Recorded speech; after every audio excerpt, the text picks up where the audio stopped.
नारी सशक्तिकरण महिला मंडल आम गाँ जगन्नाथपुर एठारे पुरुष संघ और महिला मंडल उभय रही। महिला मंडल रे महिला मानक उन्नति पाई कार्य करा जाए। तेबे आसंतु यार सभा को जीवा और यार कार्यधारा विषय जानिबा। यह सामाजिक कार्य उपर पर्यवेसित।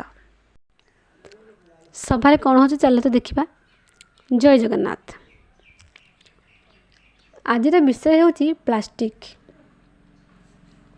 सभापति जी कि तांको ना होची शिखा से कहते सभा आरंभ करा जाऊ।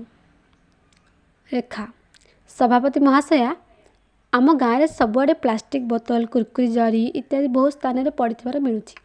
आपण आम मान हिसाब से स्वच्छ गाँव जो स्वप्न आम देखीचे ता केमिति हेब।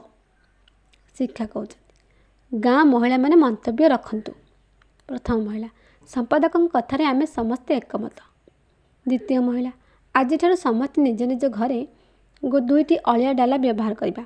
गोटे परिवा चपा और कागज फोपाड़ापी और अन्यटी प्लास्टिक पाई कौन कौच सबू। तृतीय महिला हेले बेसी प्लास्टिक हेले कौन करवा। चतुर्थ महिला मु भावुची सरपंच सह कथा हो गोटे स्थान में अलिया गदेबार व्यवस्था करवा। पंचम महिला हाँ तापरे नवीकरण योग्य प्लास्टिक को अलग करी से किसी व्यवहृत जिनस तैयारी करवा और अन्य प्लास्टिक। षष्ठ महिला अन्य प्लास्टिक किसी अलग व्यवस्था करवा। एहीपरि सबु महिला निज निजर मतामत रखिले।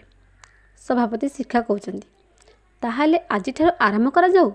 ध्यान रखा हेब दुकान विद्यालय रास्ता घाट में ए नियम पालित हेब। समस्ते कहले हाँ हाँ आमे करिबू। रेखा कहते सभा सांग करागला। धन्यवाद।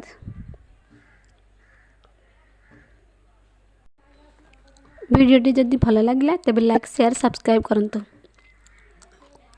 यार आगामी अध्याय देखिबा पई अपेक्षा करंतु। जय जगन्नाथ।